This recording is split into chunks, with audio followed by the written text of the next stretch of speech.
Hi, everybody. Welcome. Welcome. Happy 4th of July. It's great to see you here. As you may know, I am Reverend Bonnie Rose. This is the Ventura Center for Spiritual Living. You are here. I am you. You are me. What else can I say? Welcome to our Center of Kindness, and I am going to pass the word over to one of our practitioners, Susan Seal, who will give us the announcements. Thank you. Good morning. Good morning. Good to see you all here today. So there are a few things. We have a website, vcsl.org, and there's more information about our center. Also, after church at the concierge desk, if you should have any questions, there will be someone there to answer them. Also, we have our ambassadors, and our ambassador today is, where are they? I think she's in the back. They're wearing a teal stole, so it's Jeanette. And if you have any questions, you can always ask them. If you missed the membership meeting, please sign up in the social hall and pick dates that will work for you for a Zoom meeting. July and August, our outreach is Pack a Backpack for Casa Pacifica. We also have Building Appreciation Day on July 13th, coming up very soon, starting at 10 a.m. and hopefully done by 1 o'clock. Please sign up now so that you know how many snacks we need to procure. The Noble Purpose class was canceled.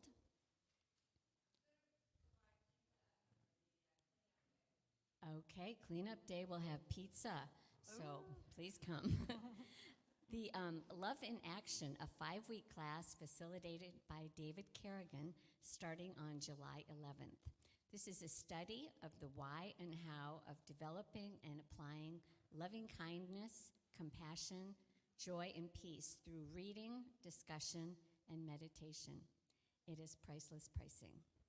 The third Wednesday is Science and Spirituality Discussion Group and is on July 17th from 6:30 to 8 p.m. Are You a Light Leader? A 5-day workshop facilitated by Susan Burrell. It's on Zoom, July 29th through August 2nd from 6:30 to 7:30 p.m. The Gift of Forgiveness, a 1-hour workshop facilitated by Shelley Eller, is on August 4th. Shelley will explain the process of forgiveness and guide you through a hypnotic journey through a process called Ho'oponopono. You'll be able to forgive and let go of old baggage that's been holding you back. The fee is $50. We need volunteers at the center. There's room in hospitality, in the tech, and Circle of Blessings. And you can talk to Bernie, who's wearing a blue shirt today. Okay, choir rehearsal is at VCSL on Sundays, 11:30 to 12:30, and everyone is welcome. After service options, there's hospitality. We also are welcome to have you bring anything you might like for hospitality. Be sure to check out our bookstore at the same time and our giveaway table. More service options. There's prayers with a practitioner after the service for 1-minute miracles. And they're all wearing a white stole. For those at home watching, please share our Facebook live stream link with your friends and subscribe to our YouTube channel. Thank you. Thank you, Susan. That's great. Thanks. Yeah, I was going to say, it sounds like we may have 1 or 2 children in the house. So if Bill and the kids would like to come down, we would welcome you. Thanks, Bill. It's time. Okay. Thanks. Yeah. Come on, y'all. Hi, Dasher. Asher. I called you Dasher. Sorry about that. Hi, kiddos. Good to see you. Where's all my helpers? Awesome. So many helpers. Yeah, it's great. Whoa, we got a bunch today. Yep. Have a seat. Woohoo! There. There you go. All right, am I live? I'm good. All right, I'm Bill Hadris with Youth and Family, and I've got the youth with me today. Freedom is our birthright. We have it even when we're angry that our life seems to be going wrong. Or we're worried about impending change, or maybe feeling sad from suffering. Freedom is what lets us use the spiritual law, that things happen as we believe. We enact the creative process through our beliefs, just as planting a carrot seed will grow a carrot, or an apple seed will grow an apple tree. Whatever ideas we plant, that is what we grow.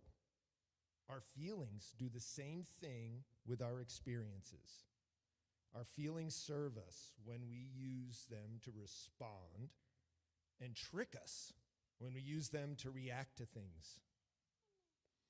What we see or hear, and even what we see, may not be the truth. So I'd like you guys to look at the screen behind you and tell me which teaching symbol looks bigger. Is it the one with the orange or the yellow? Yellow one? Yeah. What do you think? Yellow. Anybody else? Anybody else want to tell me? Yellow. More? Well, actually, it is an illusion. They're the same size.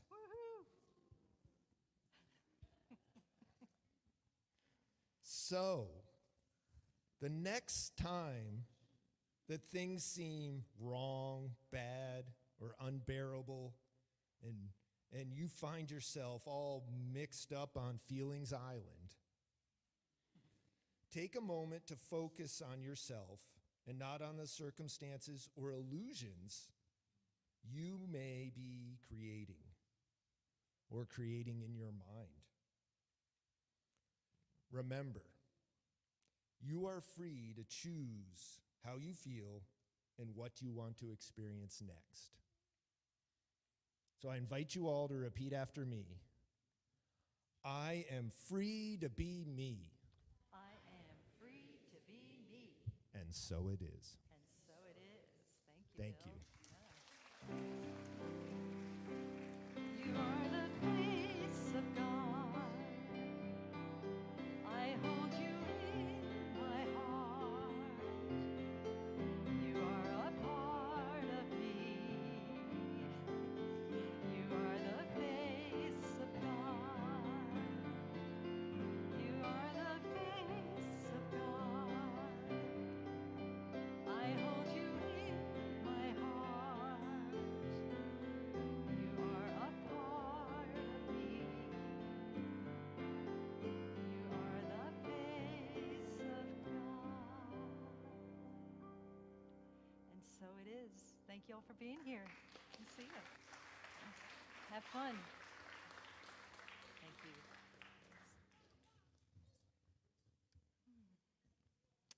Okay. I can't remember who's first. You, Me? you are. I Yeah, am? you're good. But Okay. just give me a minute. We'll wait for them to clear. There you go. There you go. Sounds good.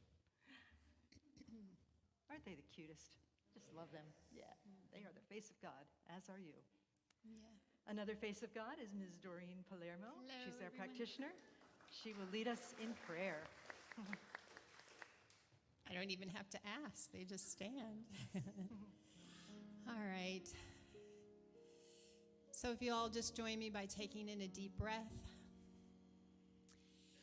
And on the exhale, just know that you can let go of everything before this moment and let go of everything on your to-do list and just allow yourself to be fully present here, right now, remembering the truth of who you are, that you are one with this magnificent life which we call God.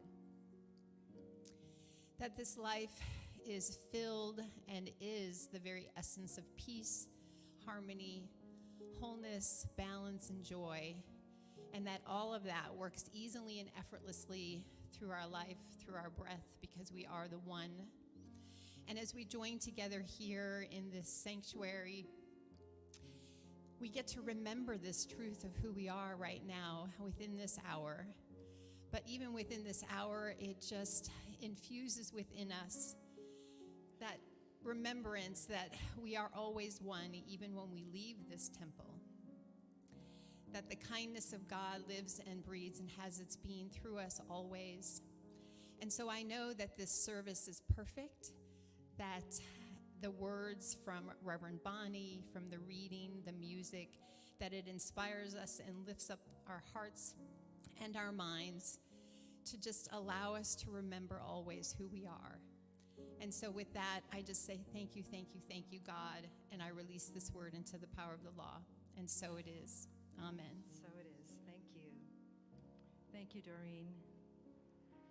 And let's take a moment just to breathe deeply as we settle deeper into the presence that is always with us, but we reveal it as we turn our attention to it.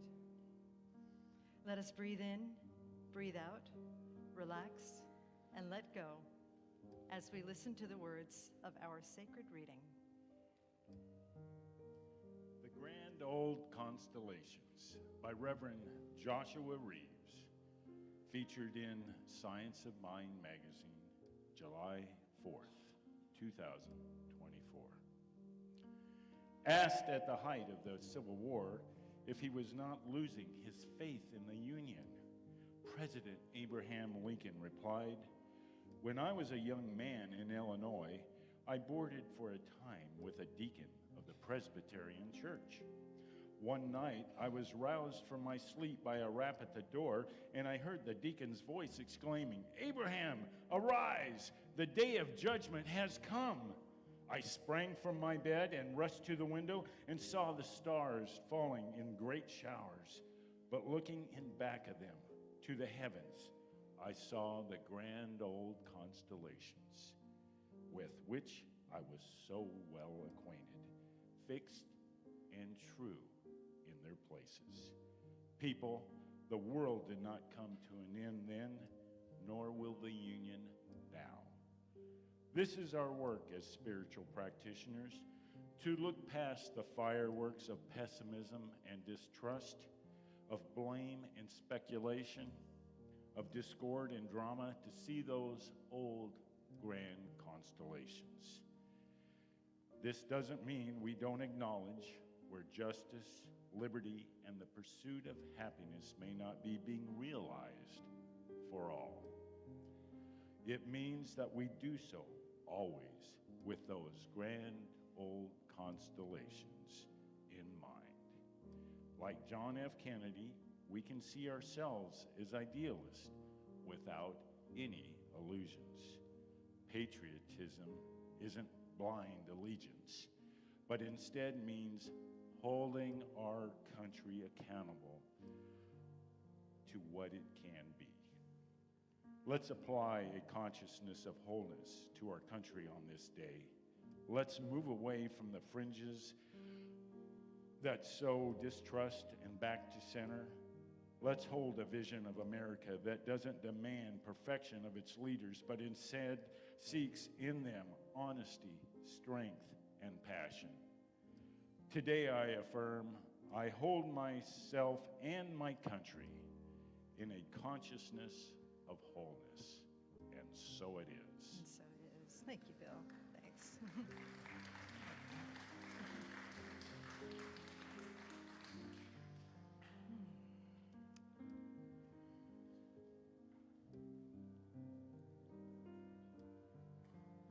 So let us breathe into that awareness of hope and well-being, that power and that presence that is the love and the life that is the divine, the consciousness that holds us all in the spirit of well-being and wholeness. Some know this presence as the I am presence. It's another name for God or spirit or higher power or wholeness or love, whatever it is. It is omnipresent. It is all-knowing. It is omniscient. It is here within us as we sing this song, but it is also in every grain of sand, every particle of stardust in the universe. And so together we sing this song, knowing for ourselves that we remember the I am presence that is deep within us, but also knowing that we remember for all beings everywhere, creating that world that works for all, for the entire cosmos. Together we sing, I am remembering who I am.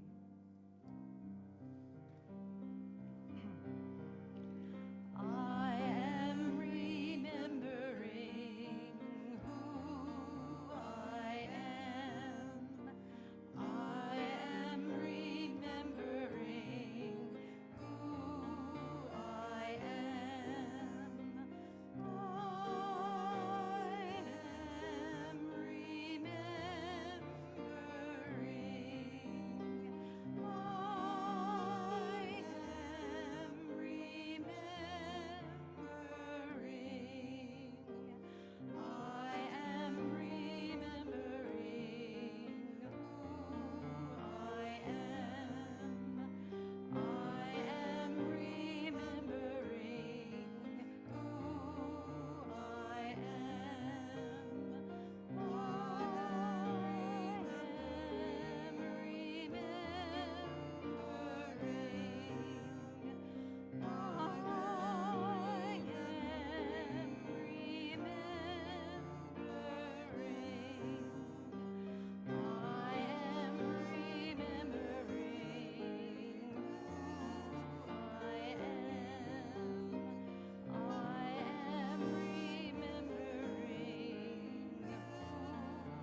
In the spirit of love, in all that is, let us rest in this consciousness of remembrance as we breathe in deeply. And then exhale, gently opening our eyes in love, as love, and in service to what is, as it is. And so it is. Namaste.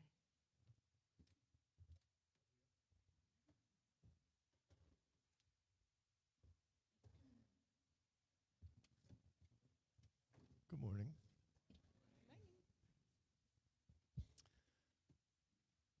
We're Smitty and Julia. We're from Ojai. Thank you for inviting us here today.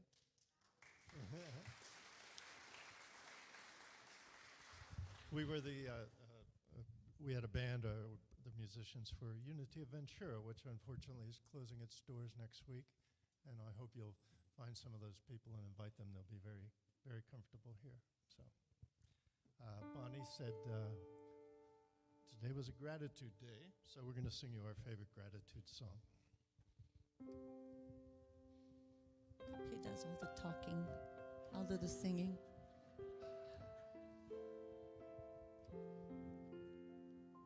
Send some rain. Would you send some rain?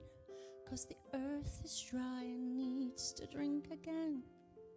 And the sun is high and we are sinking in the shade.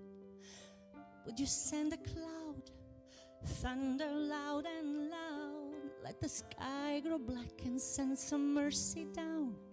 Surely you can see that we are thirsty and afraid. But maybe not today. Maybe you'll provide another way. And if that's the case, we'll give thanks to you with gratitude for lessons learned and how to thirst for you, how to bless the very sun storms and face if you never send us rain.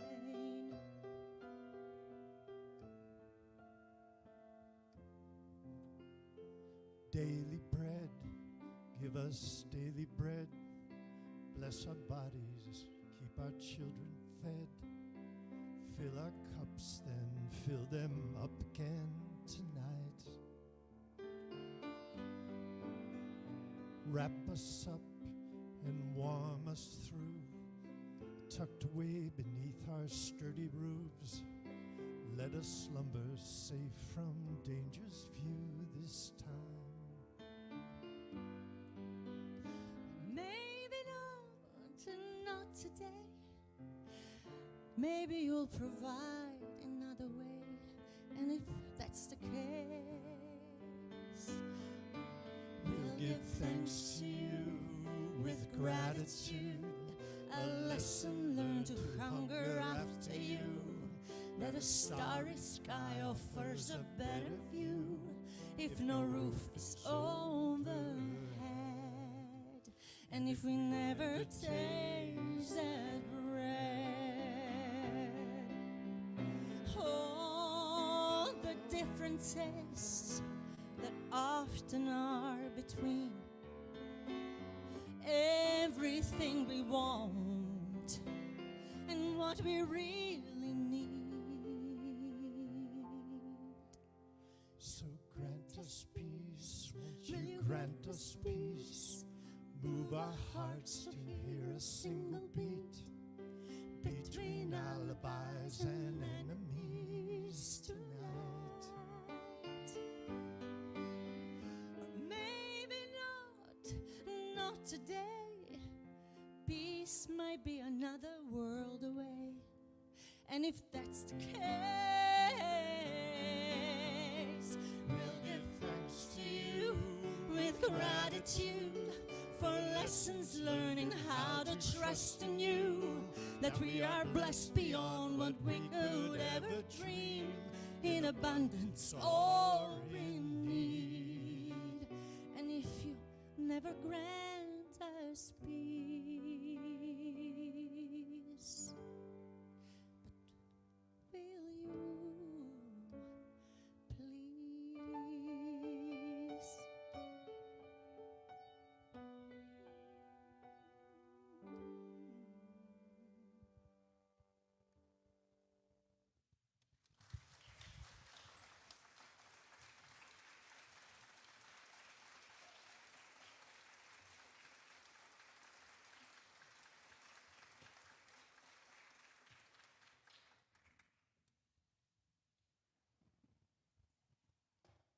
Thank you, Mary. Thank you so much, you two. So beautiful. Beautiful song. So perfect. So, welcome again, everybody. Today, the talk is about small gratitude and big freedom. The featured book for this month is 5 Gifts for an Abundant Life. This is okay, that's my cat. There's going to be a lot of cat pictures now because I just got baby kittens and they are consuming my life. But anyway, let's talk about 5 Gifts for an Abundant Life. This is a book that's written by a minister in our denomination, Reverend Diane Harmony. And when I first started here at the center, way back when, back in the days before the wheel was invented, years and years ago, I took this course with the author, Diane Harmony, and I just loved it. And we've taught it many times here. And we have an abundance of books, so we are offering the books at priceless pricing after the service through those doors in the bookstore. Priceless pricing means basically you pay what you want, okay? We also have these gratitude books from India, among other books from India, kindness books, mindfulness books, and they were made by the friends that we have in India. Many of you who have been here for a while know that we have this connection with a group of folks that live near the Gandhi ashram. Those are also priceless pricing, and you're welcome to go ahead and pick up one of those too. So that's something in terms of our gratitude for all you that we're offering this Sunday. The 5 gifts. G is for gratitude. I'll tell the others too, just so you're not, chomping at the bit to know. I is for intention. F is for forgiveness. F-G-I-F-T. T is for tithing. S is for surrender. So gratitude is one of the most important gifts. It's the first gift because gratitude really does a lot of things for us. Gratitude distills emotions. And from the book, 5 Gifts for an Abundant Life, Reverend Diane says, it purifies our response to life by allowing us to focus on love and leaving fear, doubt, worry, and shame behind. Gratitude also is a multiplier of abundance. It is known as the great multiplier. It opens the door to our receivability. Reverend Diane cites the famous Bible story where Jesus fed the 5,000. And what did he do before he multiplied the loaves and the fishes? He gave thanks. So gratitude opens our capacity to receive the miracles that are already all around us. Gravity also cultivates the witness, and that is the understanding that the inner committee that lives in each of us, the committee of judges, right? The committee is quick to condemn, but gratitude aligns us with gifts in all things. Just like they sang in the song, gratitude is being able to see. True gratitude is being able to see the gift in all things. The other quote from the book that I just loved was that gratitude opens us up to the passion of possibilities. The passion of possibilities. Reverend Diane wrote, being thankful for what will be before we experience it grants us the consciousness to receive that which we desire. We move from perceived limitations into the passion of possibilities without attachment to how our good is to appear. That is a beautiful way to go through life. And again, it harkens back to that story of feeding of the 5,000, is that the Spirit of Christ opened himself up to the possibilities without saying how. It opened him up to the consciousness that was able to receive what was needed to feed the 5,000 followers, people, right? Somebody's taking a picture. Am I in it? I hope not. Okay. All right. Good. Okay, good. The slides are available, by the way, on YouTube. As far as I know, they're part of the message, and so they're available on YouTube after the service. Okay, so the passion of possibilities. All right. So from that sacred reading that you all seem to like a lot, where'd he go, Mr. Bill? Anyway, that was from another colleague of mine. His name is Reverend Joshua Reeves, and he's the minister at Mile High Church. Josh and I go way back because we were stuck in an airport together. We were stuck in the New Orleans airport for 7 hours because our flight was canceled. Talk about trying to seek gratitude, right? I really wanted to go home, and so did he, but we found gratitude. But anyway, he wrote that sacred reading because you may have noticed that things are a little tense in America right now. You know, I don't talk about politics in church. I feel like this is a political free zone, and I am basically politically non-binary, as I like to say. I try and see both sides of every situation. And I'll tell you what, people hate me for it, by the way. People on both sides hate me for it. But anyway, from the sacred reading, you know, the guy in the sacred reading that Lincoln was staying with was all talking about this apocalyptic thing that was going to happen, right? The stars were shooting all over the place, and he saw it as an apocalypse. The end of the world was near, whereas Lincoln, in that story, decided to focus on grand old constellations. What if we were to focus on grand old constellations or grand old consciousness? That consciousness that has been around since before we were born, that consciousness that sprung from emptiness itself. I have a friend who is very, very dedicated. She's another minister, very dedicated to principle. And she says, you know, call me old-fashioned. And I'm like, yeah, see, I don't call you old-fashioned. I call you timeless. You are dedicated to the consciousness that knows beyond all conditions. So we focus on that grand old constellations or consciousness, and gratitude is one of those principles that has been around since before the beginning of the time. It emerged out of the void. Gratitude can be our North Star. We can reorient ourselves to the spiritual truth through the practice of gratitude. And then, as we orient ourselves to the spiritual truth, we can abide as the gratitude beneath all chaos. We can live as that which is poised, equanimous, grateful in all things. Grateful in all things. Would you like to do a show of pinkies? Oh, good, okay. for those of you who are new, we show our pinkies when something might be a little embarrassing, so that way people can show their pinky in private. That's not. Okay, that came out really wrong. Oh, Lord have mercy on my soul. I'm going, okay. Who at one time or another has not been grateful in all things? Okay, right. Probably all of us. It can be challenging to practice gratitude in all things, but we're gonna work on getting there today. I don't know why Mr. Spock is up there. People in the back are giving me the signal. Okay, good. But one of the ways to start learning to practice gratitude in all things versus ingratitude in some things, one of the ways to start is to look at what are our barriers to gratitude. What gets in the way of gratitude? What do you all think gets in the way of gratitude? Anybody? Oh, see? Stories, ego, pride. See, you all read the text before you got here. Yeah, because so often it feels like conditions are what is getting in the way of our gratitude, but really our barriers to gratitude are all internal. I heard ego, pride, stories. There were probably other ones too. Nobody said, I stubbed my toe, therefore I can't be grateful. Or this is going on in the world, therefore I can't be grateful. It's all our perception. It's all our perception, kind of like what Bill talked about in the children's message today, right? So our barriers to gratitude can be summarized in 2 words, jury duty, okay? Meaning, first of all, that there's the metaphor of this jury within us that's constantly judging, right? The committee that I spoke about before, but also the fact that I had jury duty this week on Friday, and it was a holiday weekend, people, but I had jury duty. That was one of those situations where I could definitely raise my pinky and say, I was not feeling grateful for jury duty. And I tried to talk myself off that ledge. You know, it's good that we have juries. It's good that we have a country where we have this court system that seeks justice, and it just wasn't working.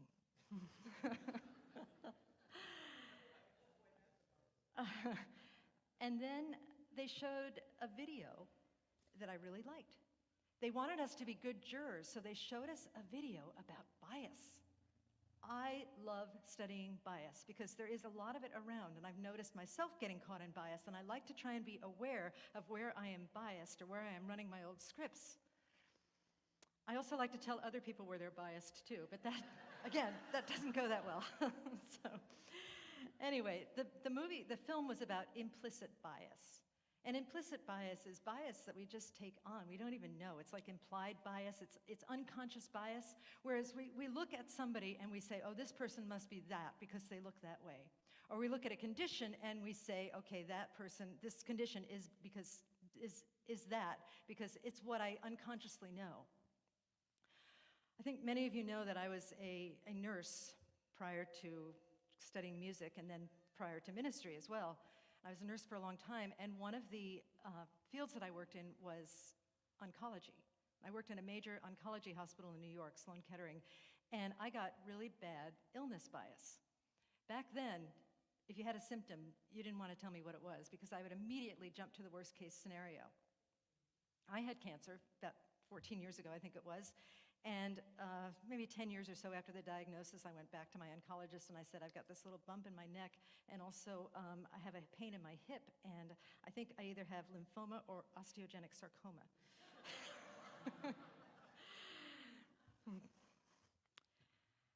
Yeah, she said I was too old for osteosarcoma. And then when she felt the bump in my neck, she said, you know, people with lymphoma, they usually lose weight. I see that it's Christmas and you've gained 11 pounds since the last time I saw you.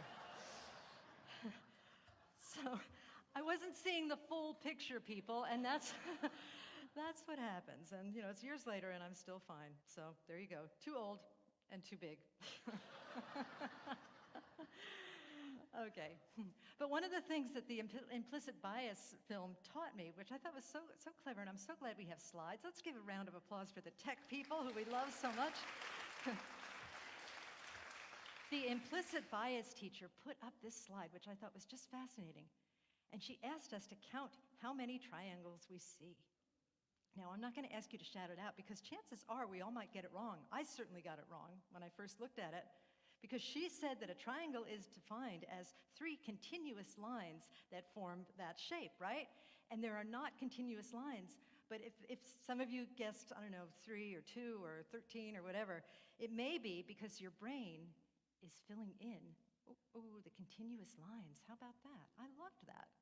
And I think I may have even missed a few, but that's one thing that I really, really enjoyed learning about in jury duty.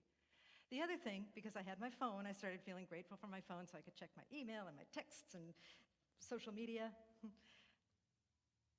This came up on social media for me. Nothing in the English language begins with an N and ends with G.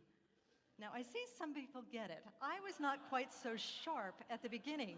I was like, what is wrong with that person? Let me think of all the words that begin with an N and a G. How about nag? How about eggnog? How about nesting? That person is wrong. And then I'm like, oh, nothing. For those of you who may be like me, nothing. The word nothing in the English language begins with an N and ends with a G. So you see how quickly one's mind might jump to making the other wrong or the situation wrong, and then filling in stories about all the words that begin with an N and end with a G, whereas they're really just talking about the word nothing, okay? All right, so how do we do that in real life? Another cat picture. We fill in the blanks with fear, lack, and dismay, rather than gratitude. Fear, lack, and dismay, or any other challenging emotion that we can think of. If you think of a challenging situation in your life and just notice the tendency to fill in the blank with fear, lack, or dismay. I put this picture of my cat killing toilet paper because back in, remember 2020? The summer of 2020?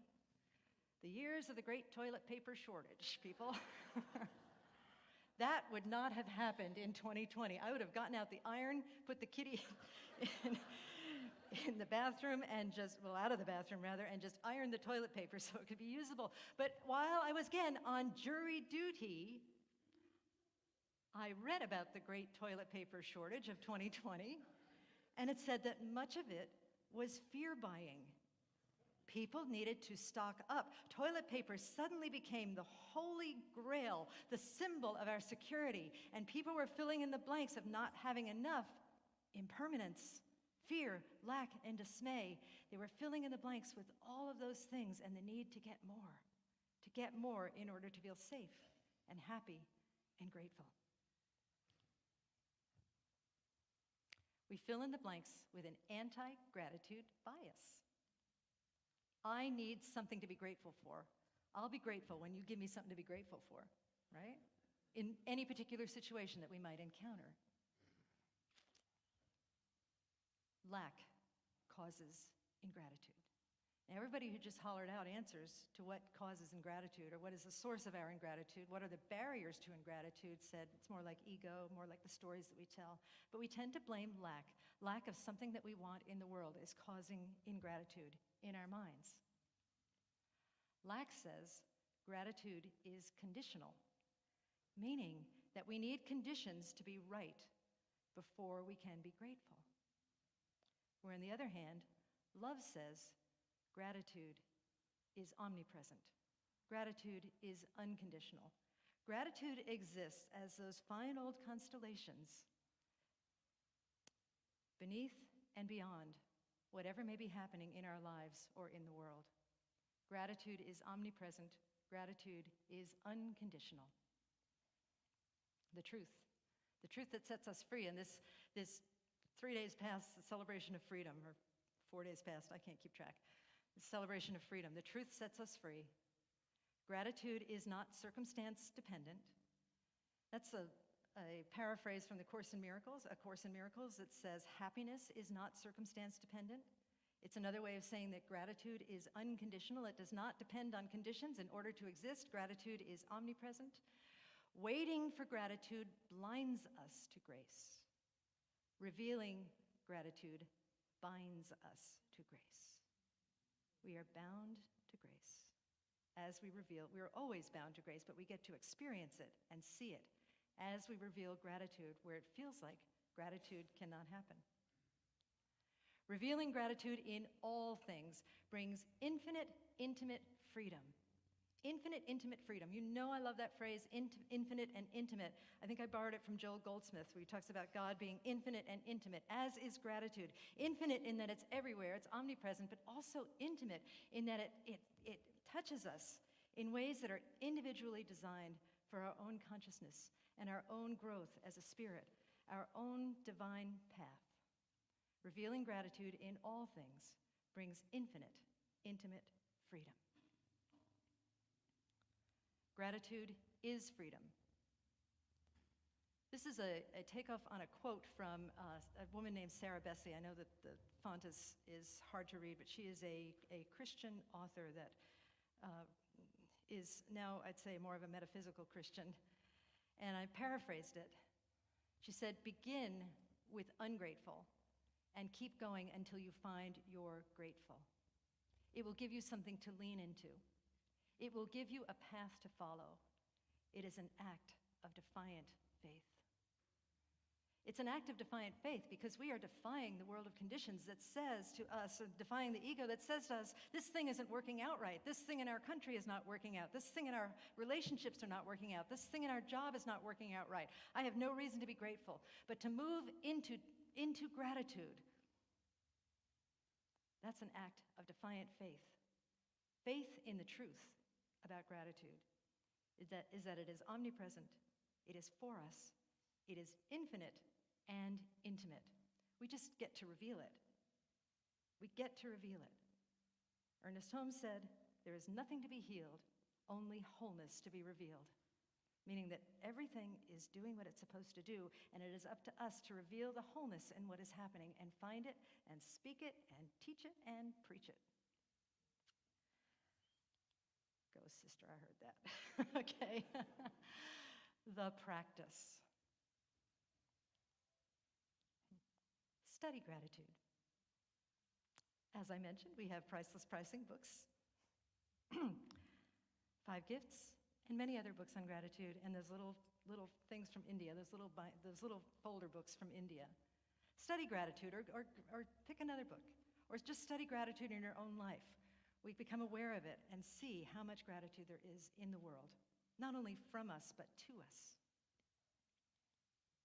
Gratitude journal. Keeping a gratitude journal can be awesome. When I took the 5 gifts class, we had to write down 5 things every day that we were grateful for. These are my 5 things from one of my entries. The microwave, my toenails, vegetables, driver's license, sensible shoes. I am so grateful that I don't feel the ego need to wear pointy high heels anymore, because I was surely, well, I won't go into that, but, and that wasn't clutching at straws. It's like, well, I ran out of everything. It's day 72 of this class. I'm clutching at straws. No, I was truly grateful for those things, because teaching and preaching and being gratitude allows us to see that everything can be a source for gratitude. Pay attention, be astonished, tell about it. Pay attention to the places where we feel grateful, but also the places where it's difficult to feel grateful. Be astonished. Be astonished at the amount of gratitude that is available for us, and then tell about it. Tell people why you're grateful. Post it on social media. Post it on Nextdoor. Tell your friends. I was about to say, people will hate you for it if you post it on Nextdoor.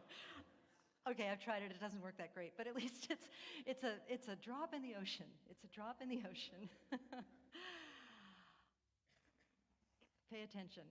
Be astonished. Tell about it. And then the practice, more of the practice. Praise it forward. We spoke about this last week. We talked about how we bless those who curse us. And if you can't bless the person, the actual person who cursed you, you can praise it forward. You can bless it forward. Find somebody somewhere to bless or express praise and gratitude to. You know what is super fun to do? I've told you that traveling is one of my spiritual practices, because I used to feel very confined by traveling. But what's really fun is, like, if somebody makes a reservation for you or changes your seat or does whatever is needed to be done, just to say, you know what, you just made my day. You see people just light up like, wow, I made somebody's day. It's super fun. And more I'm starting to not save that just for traveling, but just for doing it wherever I can. Here's an assignment for y'all. After church, find somebody who made your day and tell him. Praise it forward. And oh goodness, start where you are. We don't have to wait for conditions to get better in order for us to practice gratitude. We start where you are. And here is the most important one: practice when it's difficult. Practice when it's difficult to practice. It's called discipline. Now, I'm not that familiar with that word, but anyway. For me, it mostly means doing what is spiritually feeding and spiritually uplifting, even when you don't want to do it, even when we want to get caught in the story, even when we want to get caught in the ego's needs. And the reason discipline is so good is that it teaches us trust. When we practice discipline with spiritual principles, we are in effect affirming that, you know what, I trust that this spiritual principle is going to be helpful, not only to me, but to the entire world. And it may be just a little bit of trust. It may be faith like a little tiny mustard seed. But even making that first step is a beautiful thing. Take jury duty.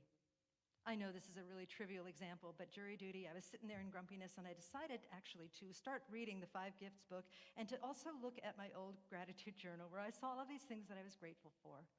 And then I just started thinking in the moment. I didn't need to think about the bigger picture of American politics or American justice. I just wanted to think about what I was grateful for in that moment, starting where I was. And I started thinking about minor things, that I had my phone with me and that I was enjoying social media and that I really liked the implicit bias video and that the people around me all smelled really good. And And without trying, without being attached to the how, things started happening. The woman who gave the pre-jury lecture, I went up to her and I just thanked her for her service. And then when I went to the cafeteria, I was able to avoid all of the tempting foods. That was something to be grateful for. And the woman behind the register was so sweet and so kind. And she had this, I won't do it because I'll mess it up, but she had this highlighter and she was flipping it and tossing it up in the air, flipping it and catching it. And I just praised her for that. It was so much fun. And then other people came over and I'm like, do that again for these people. She got more praise. And it just rippled and rippled. One of the best conversations I had was talking with another potential juror. And we sat there and we talked about how we didn't think we would be very good jurors because we watched too much Law and Order SVU. Talk about implicit bias. Yeah, he's a murderer, whatever. Because I watch a lot of Law and Order SVU. Okay. So it turned out to be a really beautiful experience, and I didn't get a trial, so there's that. So there's that. But even if I had, and even whatever happens to us in our lives, can we do the work? Can we do the work trusting that gratitude is omnipresent, it is there for us in an infinite and intimate way, and it just needs to be revealed. It is revealed through our work, through our conscious labors, and our intentional sacrifice of ego, story, and whatever else might be getting in the way of the experience and the expression of gratitude. And there's also the knowing that gratitude is just so good. It changes everything. It's a beautiful practice. It's so simple. It's free. And so let's practice that together now as we read together, well, we're not going to read this together. We move from the perceived limitations into the passion of possibilities without attachment to how our good is to appear, okay? So we keep that in mind, that we're moving into the passion of possibilities as we read together this affirmation. Let's go 1, 2, 3. Gratitude reveals life, liberty, and immediate happiness. Today, I celebrate gratitude for myself, my country, and the cosmos, and so it is, and so it is, and so we let it be. Let us, oh, thank you, okay. Thanks, it's sweet. All righty, let us pray, Chris. Shall I play and you pray? Okay, all right. Okay, turning within, let us breathe in deeply and trust and know that there is one divine presence. This presence we know as God, love, spirit, higher power, the one, the living one, this presence that is life and love itself is right here, right now, living and moving and having its perfect being through each of us always. But now we turn our attention to it and we consciously unite with it. We unify with it and we trust that it is expressing in us and through us exactly as it needs to be. And so we each know, all of us know, that our life is to be used for a high and a holy purpose, that there is great power and great presence within us, and that we can allow this presence to use us to reveal more of the good that is available for all beings everywhere. Let us trust and know that gratitude comes easily and naturally to us because there is a part within us that is like the depths of the ocean, that is those grand old constellations that absolutely understands and abides in gratitude all the time. Today, collectively, we call that forth and we know it, and we know that it changes our lives. It changes the lives of our world. It changes the life of our planet, our country, our beingness, our relationships, our friends, our families, our workplaces, our health. All of this is divinely held in this power and presence, and we lift that up now in consciousness to abide in that and to know that it is so. And so our faith, our trust in truth sets us free. And together we are free, we are happy, we are whole, and we are grateful. And so I am grateful. I'm so grateful for this group gathering today, for all of the good that we have received in so many ways through this beautiful service, most especially through the fellowship, through the congregation coming together with like minds and hearts, even with different minds and hearts, to grow and change and stretch together. I'm so grateful for the transformation that is already occurring in each of us, and so grateful for this beautiful thing that we call life. So grateful for Spirit in all things. I bless the spiritual teaching as I bless all paths to God, temples, synagogues, churches, mosques, ashrams, gurdwaras, fundamentalists, atheists, agnostics. I bless all beings everywhere, finding something to be grateful for in everyone. And with a heart that is so filled with gratitude, I say, thank you, Spirit, thank you, love, and I release these words into the divine mystery, and together we say, and so it is. Namaste. Hi. Hi, Bonnie. Bonnie, I'm grateful for you. I'm very grateful for you. Thank you. And I'm so grateful for our center. What a gift you gave yourself today by showing up. There's so many ways that we stop ourselves from being grateful. Like, I need to achieve this or that. You get to start right where you are. And I learned that here. And my motto is be like Bernie. Be like Bernie? Be Yes. like Bernie. Because Bernie was the first one I heard say how she practiced gratitude in traffic. Yes. Like, who does that? Bernie. Right. Or when your computer won't work, who does that? Bernie. Everybody. So there's the motto, be like Bernie. Be like Bernie. Aw. She just said, you poor people. Bernie, why don't you stand up? Let us give you some love. Come on, Yay, Bernie. G. There you go. Gratitude really is a game changer. And so I'm so grateful for your message today. My pleasure. And in that gratitude, I invite you to place your offering over your heart as we bless all things. I'm stalling because I don't have the words. The affirmation. Kenny, save There it me. is. Yay. See, something to be grateful for. That's right. That's right. Okay, so let's do this together. Okay. We trust in spirit. Love is the giver and receiver of all that we are. We offer this gift. It is an outer expression of our inner abundance and compassion. Our gifts bless many and return to us multiplied in miraculous ways so that we may give again. And so it is. Thank you, everybody.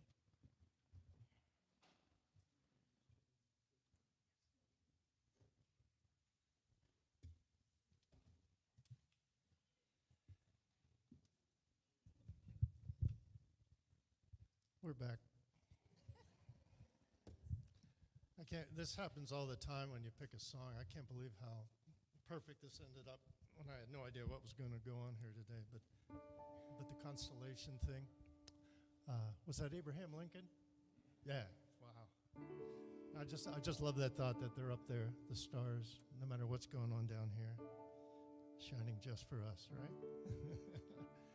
So I just want to thank you from us, Smitty and Julia, for recognizing the value of the vocation of music. Chris, you know, these are real. It takes a lot of work to make things look effortless, and we're thankful that you recognize that. Here's a little Kebmo song about those stars.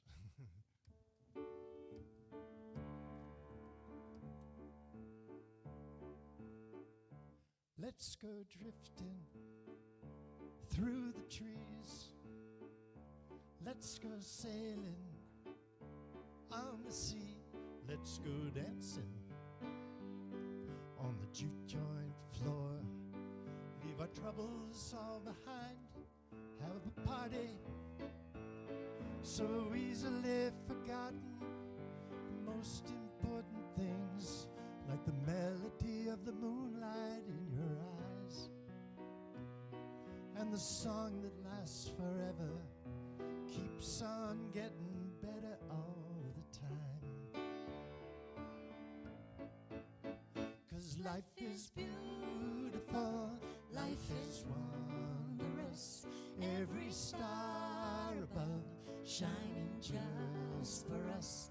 Life is beautiful on a stormy night. Somewhere in the world, sun is shining bright. I get crazy, so afraid. What? I might lose you one fine day and I'll be nothing. What? But a tired old man. I don't want to be without you at the party, so easily forgotten. The most important thing is that I love you. That I love you. I do. And I want to spend my days and nights walking through this crazy world with you. 'Cause life is beautiful, life is wondrous, every star above shining just for us. Life is beautiful on a stormy night. Somewhere in the world, sun is shining bright.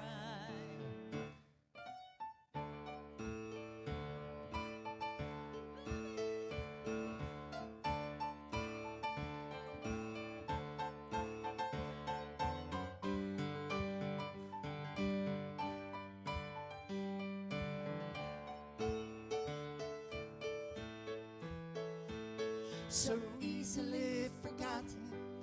The most important thing is that I love you. That I love you. I do. And I want to spend my days and nights walking through this crazy world with you. All of you, yeah? You got it yet? Life is beautiful. 'Cause life is beautiful, life is wondrous, every star above shining just for us. Life is beautiful on a stormy night. Somewhere in the world, sun is shining bright.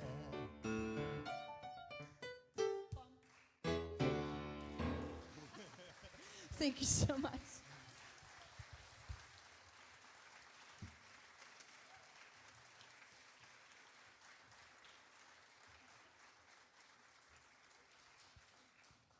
Thank you. That's so awesome. Thank you, everybody, for being here. I am so grateful. I don't even have to think about my toenails first. I'm just grateful everybody got here. And thank you, everybody who's watched us online. If you would like to share us, we are on Facebook, Instagram, X, YouTube, all of the things. So like us, share us, tell your friends about us in real life too. And we are going to close out service today with our, yes. I would like to invite the practitioners down to join me for the closing affirmation. So the practitioners that are coming down are available for prayers with a practitioner after service. We do 1-minute miracles. So if you have something that you are grateful for and you want to explore or expand, please come pray be like Bernie, come down here and pray with the practitioners. So these are our wonderful prayer practitioners. They're here to support us spiritually throughout the week and especially here after Sunday. So thank you. Thank you.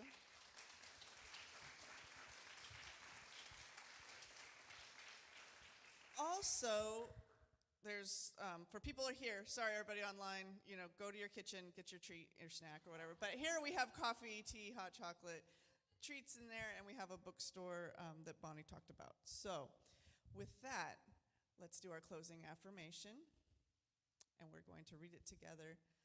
Today, we choose to be love, to share love, to serve love.